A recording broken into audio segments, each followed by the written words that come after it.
Oh, my jaw hurts so much. Best way to recover after a big performance is to cool off your jawline and your lips. Mmm, that's good.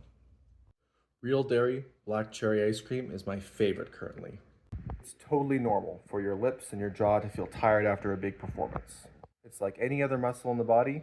If you use it too much, if you strain it, you have to let it relax afterwards so it can heal properly. Drink lots of water during the performances, during breaks.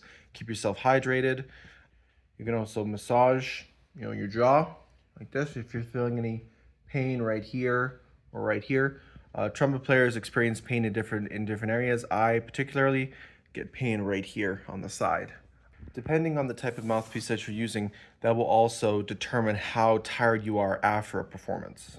If you use a deeper mouthpiece and a much larger bore size, that sort of thing, you can probably save yourself a lot of pain and agony basically. If you're playing like on second and third trumpet, you won't feel as much pain or fatigue after a big performance.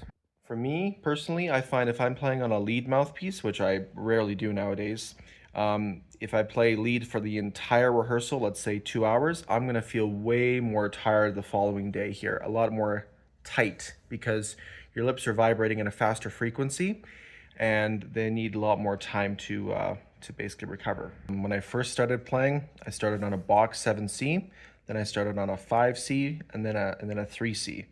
After that, drastic one side of the spectrum, I went to a Bobby Shoe lead mouthpiece, which is very shallow. When I played on this mouthpiece, my tone was very bright. My range was increased a lot, but my tone suffered as well.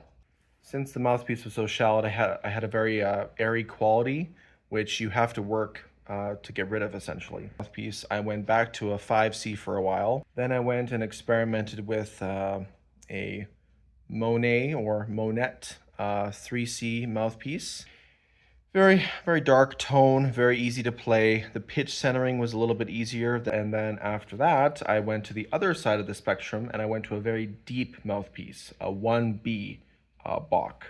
The 1B Bach gave me a lot of flexibility with my tone, and I felt like my range was incredible. I could play like a high D above the staff, no problem. At this point, I was playing in marching band, so we'd be rehearsing for hours at a time. Even on tour, we'd be doing like, 10 days straight of playing, that sort of thing. At a certain point, after a parade that we had, my lips just stopped buzzing. I couldn't buzz anymore, and I felt pain everywhere here. I had overextended my muscles, and I wasn't able to buzz or do anything. I asked one of our instructors at the time, and he said to me, "Don't play. Just don't stop."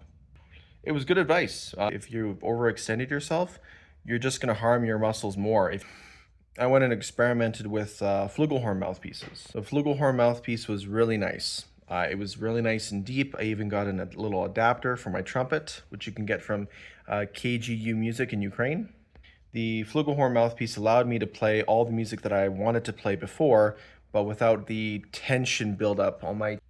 The downside to a Monet flugelhorn mouthpiece is that the tone was not matching with the rest of my section. I was very warm sounding, but there was no punch, there was no sizzle to any of my notes. So if I was playing first trumpet, I feel very light, very light. I'd be blending in with the rest of the band.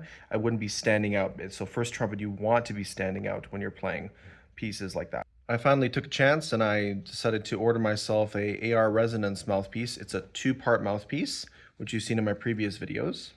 The mouthpiece is a bronze tip with silver coating and then gold, 24 karat gold plating at the bottom. Do the 3C basically for the AR Resonance mouthpiece, and I find that while I still get a little bit of, not pain, but fatigue on the sides here, it's manageable because not every day you're going to be playing gigs that are like 2 3 hours long or rehearsing like big extravagant pieces, that sort of thing. If you do regular practices every day or every second day, you work on your range, tone, articulation, tuning, everything, you will naturally progress and you will be able to get into your mouthpiece that you've chosen.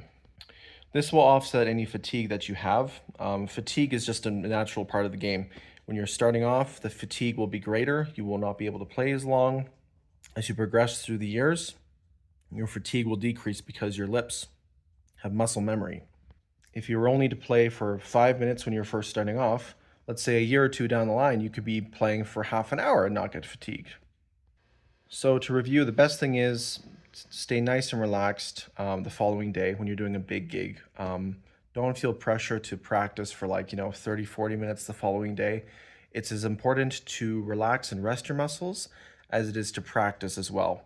If you do not give yourself this time off, you're going to be hindering your playing as well. Another tip is whenever you are rehearsing for pieces or a performance, or if you're practicing at home, make sure you break up your practicing into sections, essentially. You do not want to rehearse for half an hour straight and then be like, oh, this is a great rehearsal. This is fantastic. I feel great. You may feel great at the moment, but your mouth and your lips are going to feel it the following day. You want to play like for 3 minutes, take a minute break. Play for 5 minutes, take a 2-minute break. That sort of thing. Thanks for watching. If you enjoyed this video, like, comment, and subscribe for more content.